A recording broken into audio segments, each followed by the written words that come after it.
9가지 영성의 길 중에 두 번째 시간으로 감각주의 영성에 대해서 함께 살펴보고자 합니다.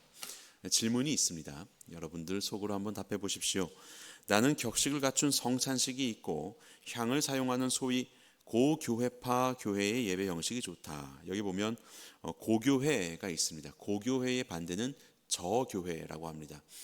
교회의 예배 형식과 또 그들의 추구하는 모습으로 인하여서 고교회 그리고 저교회로 나뉘게 되거든요. 고교회라는 것은 성례전, 의식 이런 것들을 중요하게 생각하고 엄숙함 또 어떤 그 형식적인 것 이것을 중요하게 생각하는 예배를 그런 예배를 따르는 교회를 고교회라고 이야기합니다. 우리가 잘 아는 정교회라든지 카톨릭이 이의 모습을 가지고 있고 개신교회에서는 이제 성공회 중의 일부나 루터교 중의 일부 또 감리교 중에 또 일부의 그 교회들이 이런 고교회의 모습을 가지고 있습니다. 그에 반대된 건 이제 저교회인데 여기에는 형식과 의식보다는 말씀 중심으로 그리고 엄숙함과 또 어떤 성가 이런 것보다는 개인의 신앙, 경건의 생활과 또 복음 중심의 그런 그 예배의 신앙생활을 하는 곳을 우리는 저교회라고 이야기를 합니다. 우리가 속한 침례교 대부분의 우리 개신교 교단이 다 이 저교회파 교회죠. 자, 고교회파 교회의 예배 형식이 좋다. 한번 생각해 보시기 바랍니다. 두 번째는 나는 위엄이나 경이감 있는 건물에서 예배하는 것이 좋다. 아름다움은 내게 정말로 중요하다. 이류급 미술, 음악, 예배 드릴 때 특별히 우리는 미술은 거의 없지만 음악적인 요소들은 많지요. 그런데 그게 약간 이류급, 잘 준비되지 않은 것 같은 아니면 실력이 좀 모자란 그런 것들을 통해서 예배하려고 하면 애를 먹는다. 세 번째로 다채롭다, 향긋하다라는 단어가 깊이 와 닿는다. 이런 단어가 내 마음을 울린다.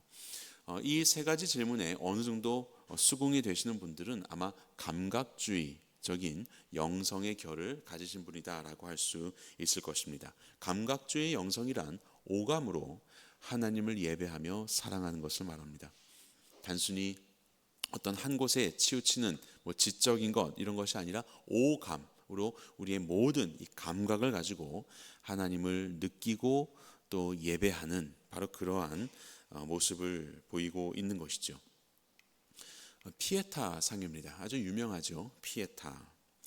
자비라는 뜻도 있고 경건한 슬픔 이런 의미도 있죠. 피에타. 종교심을 가진 여부를 떠나서 피에타 상을 보는 사람들의 공통적인 느낌이 있다면 바로 슬픔입니다. 그런데 그 슬픔이 그저 참혹한 슬픔이 아니라 뭔가 굉장히 고상하고 평온한 슬픔을 느낀다라고 하지요. 그리고 차디찬 돌로 만들어져 있는데 워낙 정교하고 섬세한 저 주름의 표현과 모습으로 인해서 오히려 따뜻함을 느낀다고 합니다. 이 돌에서 따뜻함을 느끼는. 그래서 이 시각인데 시각적인 자극을 많은 사람들이 함께 보게 될 때 이 안에서 그저 돌의 어떤 형상, 어떤 물체 이것이 아니라 그 안에 말로 형언할 수 없는 평온한 슬픔과 따스한 아름다움을 발견하게 되는 것이에요. 이것이 바로 우리가 가지고 있는 이 감각이 주는 영향력이라고 할 수 있을 것입니다.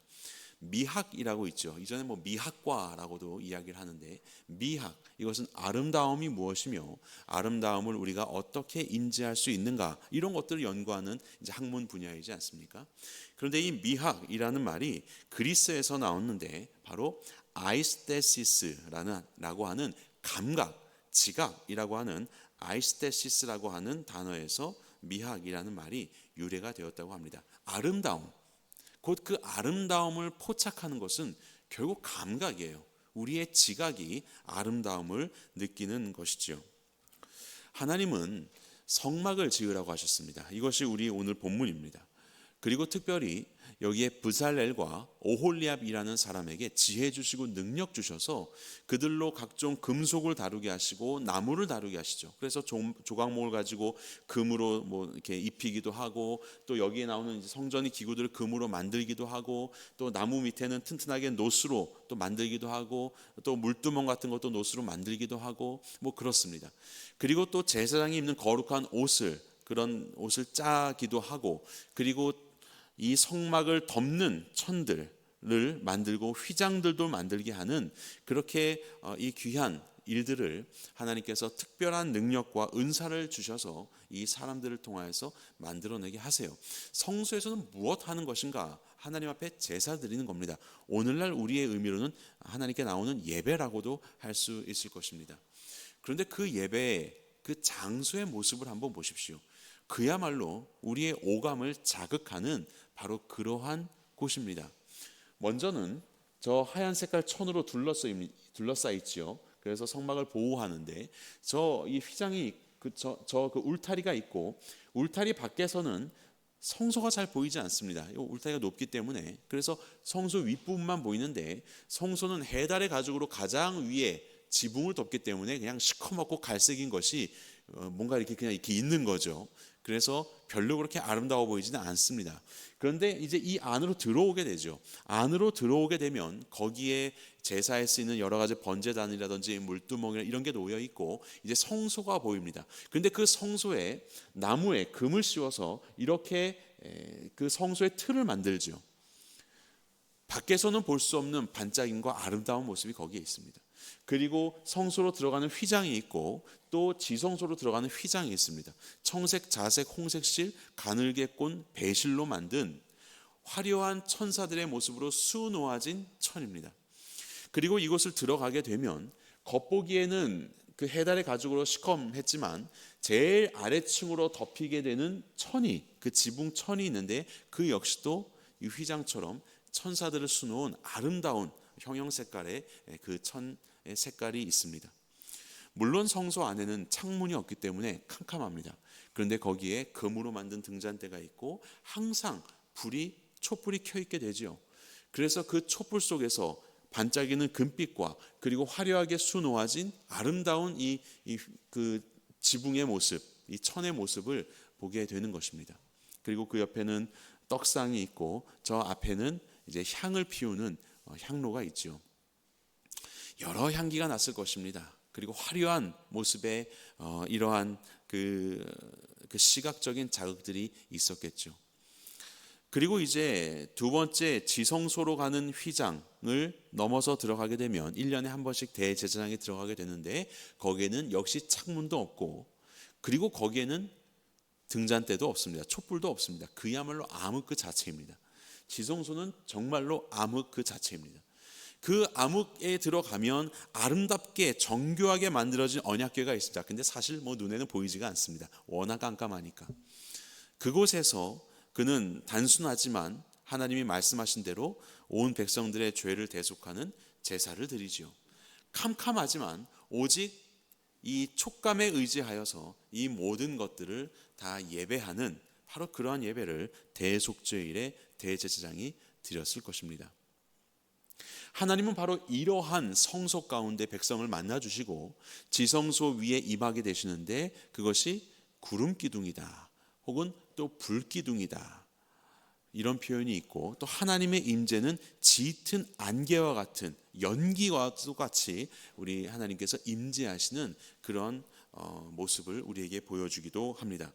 바로 이렇게 하나님을 예배했던 그 구약 성경에 나오는 성소, 그리고 이제는 성전, 성막, 이 모든 것들은 다 어떤 색깔, 그리고 또 어떤 향을 내기 때문에 또 어떤 촉감, 여러 가지 우리의 오감을 자극하는 것들이 이 예배의 모습 가운데 놓여 있었다라는 것을 우리는 알게 되는 것입니다. 감각주의 영성에 대해서 간단히 살펴보겠습니다. 여기에서 말하는 것은 미적 존재의 만남과 하나님과의 만남이 매우 유사하다라고 합니다. 아름다운 것을 여러분들 만나본 적 있으십니까? 감탄을 자아낼 정도로 너무나도 아름다운 거예요. 이것을 만나게 될 때 첫 번째가 바로 이와 같은 모습이래요. 겸손. 내가 노래 좀 부르는데 어디 갔다가 정말로 노래를 너무 잘 부르는 뭐 요새 유행했던 뭐 임영웅 같은 분이 막 내 앞에서 노래를 불러요. 뭐 TV나 이런 데서 보는 것과는 다르게 정말로 노래 잘하는 사람이 내 앞에서 노래를 부르면요, 닭살이 돋습니다. 쫙 올라오거든요. 와 하게 되는 거죠. 이거는 뭐 내가 비교할 수가 없는 것이죠. 그 아름다움 속에서 우리는 이 격차를 느끼게 되는 거예요. 격차를 느끼면서 낮아지게 된다. 그런데 거기에서 머무는 것이 아니라 낮았던 내가 이제 그 모습을 보면서 이제 참여하게 되는 거죠. 처음에는 와 라고 하는 그 간극이 느껴졌다가 이제는 그것을 참여하게 되는 겁니다. 참여하면서 듣게 되고 누리게 되는 것이에요. 마치 이것을 우리의 이해로는 회개라고 할 수 있겠죠. 탕자가 돌아와서 아버지를 만날 때 그 간극이 있습니다. 그런데 아버지가 탕자를 맞이해 주시죠. 그 속에서 너무나도 그 깊은 겸손의 마음이 솟아오르는 겁니다. 너무 아버지의 이 모습과 자기의 이 마음의 상태는 부끄럽게 짝이 없는 거예요. 너무 차이가 있는 거예요. 그런데 그 아버지의 따뜻한 품 속에서 이제 그는 돌아오게 되죠. 그의 심령이 아버지께로 돌아오게 됩니다. 그리고 그 아버지와 이제 하나가 되는 겁니다. 그것을 맞이하게 되고 그 안으로 이제는 들어가게 되는 거예요. 이것을 우리는 회개, 하나님께로 돌아오는 것, 하나님께 참여하는 것이라고 할 수 있을 것입니다. 그리고 그렇게 미적인 것에 내가 참여하여서 이제 그것을 누리다 보면은 깨달음, 깨우침을 얻게 된다. 메시지를 발견하게 된다. 그래서 아주 훌륭한 가수가 뭐 5분밖에 안 되는 노래를 정말로 성심껏 불러낼 때 사람들은 눈물을 흘립니다. 전혀 준비되지 않았던 감정의 사람이라 할지라도 어느 순간 그 노래를 듣다가 눈물을 흘리고 그곳에서 무언가 삶의 메시지를 발견하게 되지요. 하나님과의 관계도 마찬가지입니다. 그렇게 하나님에 대한 것들을 알게 되죠. 그리고 나서 이제 헌신, 변화된 삶을 결단하게 됩니다. 그렇게 아버지 품에 안긴 탕자가 살아가면서 이제 아버지가 어떤 분인지를 알아가게 될 겁니다. 그전에는 보이지 않았던, 그전에는 내가 너무나도 몰라드렸던 그 아버지를 배우고 보면서 더욱더 아버지를 위하여서 살겠다라는 헌신의 마음이 들게 되겠죠. 그런 것처럼 미적 존재를 만나게 되면 우리는 이와 같이 그것에서 큰 깨달음과 또 감흥을 얻게 되고 내가 이제 이렇게 살아야지라고 변화를 결단하게 된다라고 하는 거예요. 어마어마한 미적인 것들에 대해서 그것을 경험하는 우리의 모습이 이런 것처럼 하나님을 대하는 우리도 이러하다라고 하는 겁니다. 왜냐하면 하나님이야말로 가장 아름다우신 분이기 때문에 그렇죠. 우리는 오감을 이야기합니다. 시각이 있습니다. 사람은 참 시각에 많은 지배를 받습니다. 공간, 우리의 이런 건축물. 그래서 어떤 이들은 뭐 예배당이 좀 고가 높고 또 정교한 어떤 모습이 있을 때 그 안에서 평온함도 느끼고 또 어떤 그 나보다 큰 존재에 대한 경외심을 갖게 되기도 하지요. 사람은 이 공간의 지배를 받는 존재라는 것을 우리는 얼마나 많이 경험을 합니까? 그래서 요새는 이 공간을 이제 많이 고민을 합니다. 그래서 우리는 이와 같이 장의자와 다 같이 앞을 보고 있는 이런 어떤 모양으로 예배를 드리는데 요즘에 또 어떤 교회들은 오히려 회중석이 더 높고 강단이 가장 아래에 있어서 이와 같이 극장식의 그런 모습을 가지기도 하죠. 그것은 그들의 예배 경험을 통하여서 이루고자 하는 어떤 목적을 그와 같은 모습을 통하여서 만들어내고 있는 것입니다. 성전은 그렇게 아름답게 성소는 브살렐과 오홀리압으로 인하여서 그와 같이 아름다운 모습으로 금과 놋과 은과 또 나무와 각종 세마포 뭐 여러 가지 것들로 아름답게 그렇게 만들어지게 되었습니다. 그리고 우리에게 청각이라는 것이 있습니다. 네, 파워포인트 청각 띄워주시면 되겠습니다. 루터는 이런 이야기했습니다. 하나님의 말씀은 읽기보다는 듣기 위해 기록된 책이다. 이런 이야기를 했어요. 하나님의 말씀은 읽기보다는 듣기 위해서 기록된 책.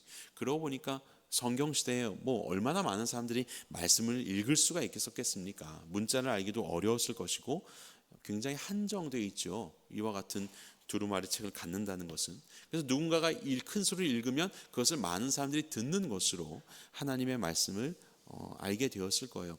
그래서 그런지 오늘날도 우리가 자녀들에게 공부를 시킬 때 눈으로만 책 보지 말고 읽어라 라고 하죠. 읽었을 때 그것이 귀로 들어오니까 더 잘 기억이 된다라고 그렇게 말하는 거예요. 청각이라는 것은요, 여러 우리의 존재에 영향을 줍니다. 듣는 것. 그래서 우리가 화음이라고 했을 때 도미솔 하면 뭔가 평온해지고 괜찮아요. 근데 도미라 뭐 이렇게 해서 이게 같이 울리게 되면 뭔가 어색해져요. 그래서 불편해져요. 이게 참 재밌는 겁니다. 그냥 그 음을 누른 것에 불과한데, 어떤 음들은 굉장히 우리가 조화와 질서를 느끼고 편안함을 느끼는데, 어떤 음을 하면 뭔가 불편함을 느끼게 돼요. 그래서 장조의 곡을 연주하게 되면 뭔가 밝음을 느끼게 되고, 단조의 것을 연주하게 되면 전부 다 슬퍼지게 되는 어떤 이런 이 청각에 의해서 우리의 마음이 움직이는 것들을 많이 경험하게 되죠.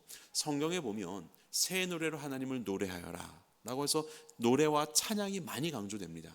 그리고 천군 천사들도 하나님을 찬양하는 자들이고요, 많은 악기와 많은 그 사람들이 다양한 그런 소리로 하나님을 예배하는 것을 많이 우리는 보게 되는 것이에요. 이와 같이 음악이라는 것은 우리의 마음을 고취시키고 그리고 큰 또 깊은 영향을 주는 그런 청각의 그 작용을 하는 것을 알게 됩니다. 촉각도 중요합니다. 어떤 종교들은 이제 기도할 때 뭐 묵주같이 이렇게 돌리잖아요. 그래서 천주교도 보면은 기도할 때 이렇게 돌리는 게 있습니다. 묵주로. 그리고 유대인들의 전통에도 보면은 저 옷 밑에 술을 달아서 기도할 때 술 만지면서 기도하고 그래요. 기도는 마음으로 하는 건데 뭐 그렇게 손으로 자꾸 만지나, 의미가 있기 때문에 그래요. 이 만지는 촉각을 통하여서 더 기도에 집중하게도 됩니다. 그래서 그런지 기도 십자가라고 들어보셨습니까? 기도 십자가. 십자가가 약간 이렇게 기울어져 있는데 그거를 손으로 이렇게 잡으면 약간 이와 같은 모습으로 잡게 되거든요. 이렇게 하면 딱 잡혀요. 기도가 잘 돼요. 이렇게 잡고 이렇게 하면 뭔가 하는 것 같기도 하고, 하여튼 그런 이상한 간절함이 생겨요. 정말로 그렇습니다. 또 어떤 이들은 무릎을 꿇고 기도를 하죠. 그럼 뭔가 더 간절한 마음이 듭니다. 근데 이게 이제 쥐나고 힘드니까 기도 무릎 의자가 또 나오지 않습니까? 그것이 괜히 나오는 것이 아니죠. 우리의 어떤 만져지는 것과 우리의 어떤 이 신체의 모습 속에서 우리의 마음은 영향을 받는 것이에요. 그래서 때로는 예배드릴 때 일어서서 하나님을 향해서 두 팔을 들어서 또 하나님을 예배하고 기도하기도 하고, 어떤 경우는 바싹 엎드려서 하나님 앞에 기도하기도 하고, 마음으로 하는 것이지만 우리의 촉각과 우리의 신체에 움직이는 것들이 그 마음에 영향을 준다라는 것을 우리는 알게 됩니다. 레위기에 보게 되면 아론의 자손들에게 모세가 그 제사장들에게 갑니다. 그리고 피를 가지고 그들의 이 귓볼에 피를 묻혀요. 그리고 오른손 엄지손가락에 묻히고 오른발 엄지발가락에 피를 묻힙니다. 그의 듣는 것들과 행하는 것들과 또 다니는 것들이 하나님 앞에서 거룩한 것이 되기를 다짐하는 제사장의 의식이었어요. 그냥 말로 하면 되지 굳이 피를 가지고 뭘 이렇게 만지면서 여기다 묻히는가. 하지만 이러한 촉각적인 바로 그러한 자극이 우리에게는 기억도 되고, 그리고 바로 그것이 우리의 마음을 움직이는 어떠함들이 되기 때문인 것이죠. 또 후각도 있습니다. 후각. 프루스트 효과라고 들어보셨습니까? 프루스트 효과. 프루스트 현상이라고도 하죠. 어떤 그 냄새의 기억이 아주 강인해서 특정한 환경과 상황 속에서 어떤 감정을 가지고 있었을 때 어떤 냄새를 내가 맡았어요. 한참의 시간이 흐른 후에 그 냄새를 맡게 되면 바로 그때의 그 분위기와 그 감정이 그대로 올라온다라는 겁니다. 그냥 기억해, 그랬지 이게 아니라 내가 마치 그곳으로 타임머신 타고 돌아간 것처럼 내 마음마저도 그곳에 있는 것처럼 완전히 바뀌게 되는 이 프루스트 현상이라고 합니다. 후각이 이와 같은 기억력을 가지고 있다라는 거예요. 그래서 그런지 성막 안에는 향을 피우게 되어 있습니다. 오늘날도 고교회파에 속한 많은 교회들은 예배 때 향도 피우고 그렇게 합니다. 아마도 그들의 삶 속에서 어떤 그 향을 맡게 되었을 때에 그 예배의 처소, 예배의 마음, 이것들을 생각나게 하지 않았을까. 그리고 우리가 아는 그 성막은 무엇 하는 곳이냐면 짐승 잡는 곳입니다. 그래서 죄를 범한 백성들이 재물을 가지고 와서 자기 손으로 재물을 잡거든요. 그때에 느껴질 그 촉감, 그 흐르는 피, 잊혀지지 않을 것 같은데요. 그러면서 수많은 아침 저녁으로 상번제가 드려지죠. 여러 가지 번제가 드려지고 재물이 드려지기 때문에 정말로 수많은 동물들이 죽어나가는 피비린내 나는 곳이 이 성막이었을 것입니다. 바로 그러한 냄새의 진동 속에서 혹 내가 살아가는 삶 속에 그때 맡았던 그 유사한 냄새가 나기 시작할 때, 맞아, 내가 나의 죄로 인하여서 그때 그렇게 하나님을 예배했었지. 그 예배의 기억들이 다시 내 안에서 솟아나게 되고, 그런 어떤 향과 이런 것들이 바로 그 예배 기억을 다시 소생하게 할 수 있는 그런 기능을 하게 되었을 것이라고 생각을 합니다. 자, 그리고 미각이 있습니다. 미각, 맛인데요. 미각 역시도 우리에게는 뭔가 의미가 있습니다. 단순히 먹는다가 아니라 이런 이야기 많이 하죠. 맛 좀 볼래? 라고 합니다. 이것은 맛보라는 얘기가 아니라 뭔가 혼나볼래? 이런 이야기입니다. 인생의 쓴맛과 단맛. 인생의 쓴맛과 단맛은 어린 시절에도 먹는 거 아닌가? 이게 아니라 그 인생이라는 것에서 우리가 경험하는 그것들을 다 맛이라는 것으로 우리는 비유를 하죠. 그래서 그런지 성경에서도 우리가 맛 많이 강조합니다. 짠맛이 되어라. 소금이 짠맛을 잃으면 무엇으로 짜게 하리요. 그리고 좋은 열매를 맺어야 한다. 좋은 열매를 맺지 않는 나무마다 꺾어져서 불살르게 된다라고 그렇게 말씀하십니다. 좋은 열매가 무엇입니까? 색깔이 좋은 게 좋은 열매인가요? 모양이 괜찮으면 좋은 열매인가요? 아닙니다. 열매를 왜 수확합니까? 먹으려고 하는 거예요. 먹으려고. 그러면 그 좋은 열매라는 건 맛있어야 되는 겁니다. 그것이 좋은 열매가 되는 것이죠. 그래서 이와 같이 미각적인 것으로 성경은 또 우리의 신앙의 어떠함들을 표현합니다.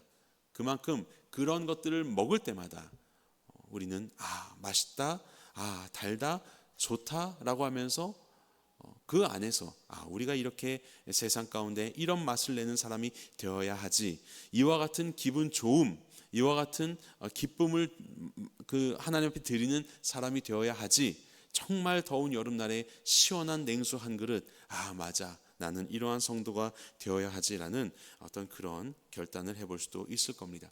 이렇게 살펴본 시각, 청각, 촉각, 후각, 미각, 이 모든 것들이 사실 우리가 하나님을 발견하고 하나님을 예배하는 데에 쓰일 수 있는 도구라는 것을 우리는 알 수 있게 되는 것이에요.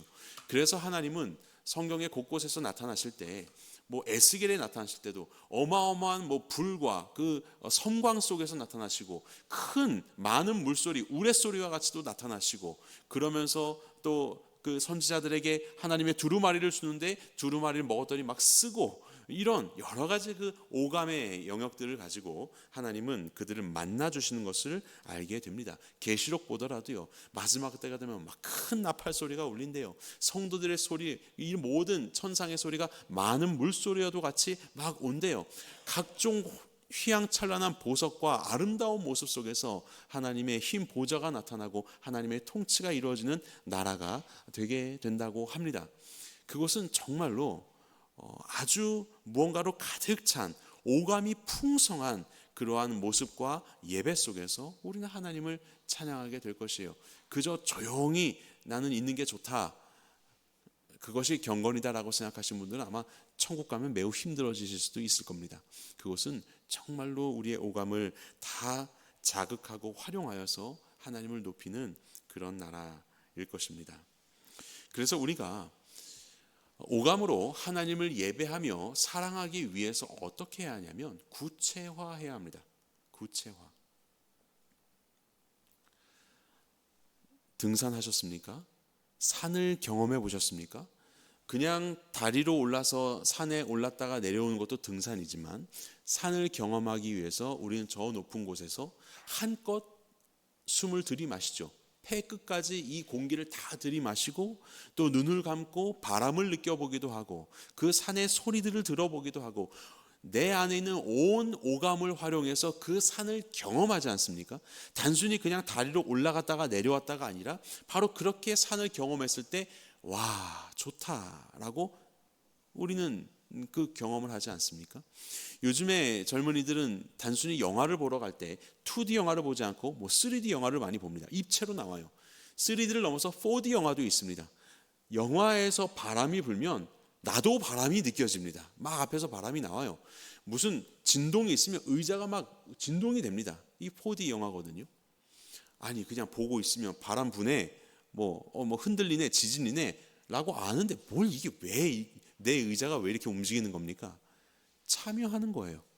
거기에 내가 그냥 안다라는 인지에서 그치는 것이 아니라 나의 이 감각을 이용해서 거기에 참여하는 것이에요. 그러면 단지 그냥 이렇게 보는 것과는 다르게 참여와 연합 속에서 느껴지는 경험이 있는 것이죠. 그 풍성한 경험이 있는 것입니다.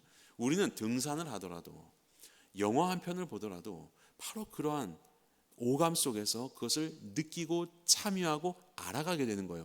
하나님을 예배하는 건 어떻습니까? 하나님을 예배하는 것. 정말 마음을 다해서 힘을 다해서 하나님을 찬양하고 그리고 힘차게 손뼉치며 성경에도 손뼉치며 찬양하지 않습니까? 힘차게 손뼉치면서도 찬양하고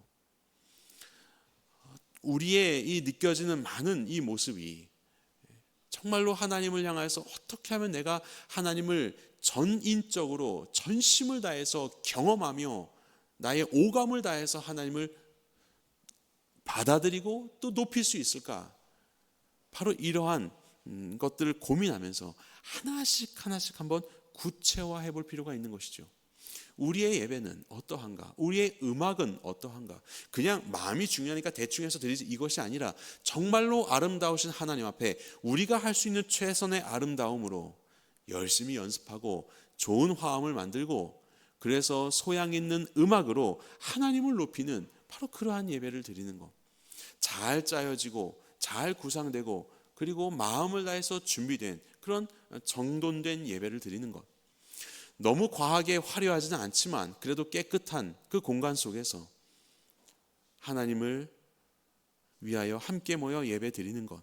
이런 모든 것들이 하나님께 드리는 우리의 구체적인 오감을 통한 예배의 모습이라고 할 수 있을 것이에요. 우리의 감각이라는 것은요, 하나님이 만드신 겁니다. 감각은 하나님이 만드신 거예요. 그렇다면 그 감각으로 하나님을 예배해야 하게 하지요. 하나님의 피조물이기 때문에 그렇습니다. 그래서 우리의 예배를 통하여서 단순히 그냥 지적인 동의에서 끝나는 것이 아니라 내 온 몸을 다하여서 하나님을 예배할 수 있는 바로 그러한 예배를 드리는 것. 이것을 놓친다면 하나님이 주신 우리의 많은 감각들을 통한 예배를 놓친다면 정말로 다양한 것들이 전시가 되어 있는 박물관에서 그저 내 취향에 맞는 저 한쪽 구석 방에 틀어박혀서 그냥 거기에만 머물고 있는 그런 모습일지도 모르겠습니다. 하나님이 주신 모든 것들로 하나님을 예배하는 그런 우리의 예배가 되어야 할 것입니다. 그럼에도 감각주의 영성에는 유혹이 있습니다. 첫 번째는 알맹이 없는 예배, 전심 없는 예배, 진심이 없는 예배입니다.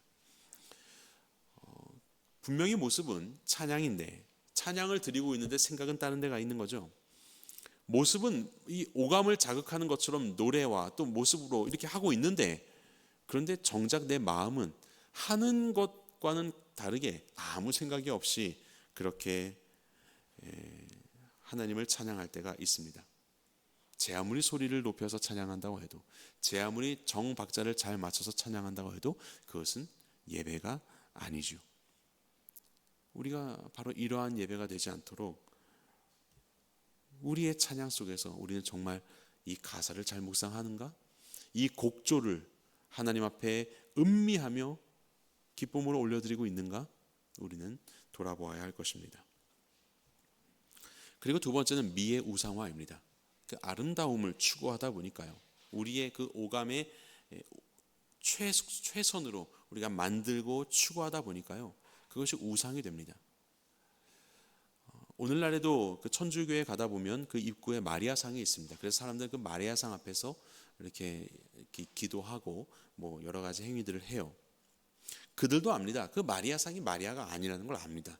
그건 그냥 만들어 놓은 상징에 불과합니다. 그들의 용어는 이제 뭐 아이콘 이렇게 이야기를 하죠. 그런데 그 상징인데요, 상징이 마리아가 되어 버립니다. 그래서 거기 없으면 마리아가 없고 마리아는 꼭 거기에 있는 것 같습니다. 그래서 거기서 그렇게 해야 되는 것입니다. 우리 개신교에 있어서는 십자가가 마치 그와 같습니다. 십자가가 꼭 있어야 합니다. 없으면 큰일 납니다. 그리고 왠지 십자가 앞에 서면은 상징인 건 알아요. 뭐가 경건해져요. 하지만 십자가가 없으면 아무것도 없는 것, 하나님도 없는 것처럼 보입니다. 무언가 잘못하는 거죠. 강단에 서는 목회자에 대해서도 뭐 이렇게 요새는 뭐 화장도 하고 많이 꾸미세요. 이렇게. 그래서 좀 이렇게 건강해 보이고 좀 환해 보이면 은혜가 된다고 하더라고요. 그런데 막 목회자가 골골거리고 막 이렇게 힘들고 그러면 은혜가 떨어진다고 합니다. 상징인데 그 상징을 붙들려고 하죠. 그리고 그것을 추구합니다. 그래서 결국에는 상징이 아니라 그냥 그가 그 존재가 되어버리는 겁니다. 그래서 목회자가 하나님인 교회가 참 많습니다. 십자가가 예수님인 교회도 참 많습니다. 미가 우상화될 수 있습니다. 그러다 보니까 정작 중요한 것은 놓쳐버리고 그저 보여지는 것 속에서 불편하고 예배에 집중하지 못하고 그렇게 빠지게 되는 것이죠. 세 번째가 있다면 예배를 위한 예배가 되어버립니다. 이것은 첫 번째랑은 조금 다릅니다. 그냥 형식 속에서 내용이 하나도 없고 그냥 하고 있다고 예배한다고 착각하는 그것이 아니라 잘해야 된다라는 생각 속에서 너무 거기에 몰두한 나머지 그걸 잘하는 것을 예배라고 그렇게 오해하고 있는 것이죠. 착각하고 있는 것이죠. 그래서 완벽하게 우리의 성가대가 아름답게 하나도 흐트러짐 없이 찬양을 하면 오늘은 정말 예배를 잘 드린 날 이렇게 되어버리는 것이죠. 하지만 예배는 그런 것이 아닙니다. 우리의 감각이 만족했다고 해서 그것이 하나님이 만족하는 예배는 아닐 수 있다라는 것을 우리는 잊어서는 안 되죠. 그리고 최선을 다해서 예배를 준비하고 하나님께 그 가장 아름다우신 하나님께 드리는 우리의 이 아름다움을 잘 준비해서 드리지만 무엇보다도 우리의 마음의 중심을 놓치지 말아야 되는 것이에요. 우리의 마음의 중심을 놓치면 안 돼요. 그래서 우리는 우리의 신앙에 여러 가지 색깔들이 있지만 특별히 하나님이 주신 우리의 이 오감이라는 감각, 이 감각마저도 하나님을 예배하는 바로 그러한 감각이 될 수 있도록 보다 더 고민하고 그리고 이 모든 것들을 활용하여 하나님을 높이는 바로 그러한 예배를 드려야 할 것이에요. 단순히 이렇게 느껴지는 것이기 때문에 야 이건 사탄의 유혹이야 라고 할 수 있겠지만 그 이전에 하나님께서 주신 선물, 선한 창조물이라는 것을 우리는 기억하고 날마다 겸손한 마음 속에서 우리의 오감을 활용하여 하나님 앞에 온전한 예배를 드릴 수 있도록 우리는 매일 우리의 예배의 마음과 또 모습들을 점검해야 할 것입니다. 우리의 각 존재가 그리고 우리의 각 감각이 바로 이와 같이 하나님을 예배할 때 정말로 하나님은 우리의 예배를 기쁘게 받아 주실 것입니다. 가장 아름다우신 하나님께 나의 모든 것을 다하여서 하나님을 향한 우리의 경외함과 그리고 만족함을 고백하면서 하나님이 얼마나 숭고하시고 아름다운 하나님이신지를 바로 그와 같은 우리의 예배로 드러내게 될 때 그것은 하나님께 만족이요 그리고 그 예배 속에서 우리에게도 주께서 허락하신 참 기쁨이 있을 것을 믿습니다. 우리의 예배가 바로 이와 같이 풍성한 예배로서 하나님께 드려지게 되기를 주님의 이름으로 간절히 축원합니다.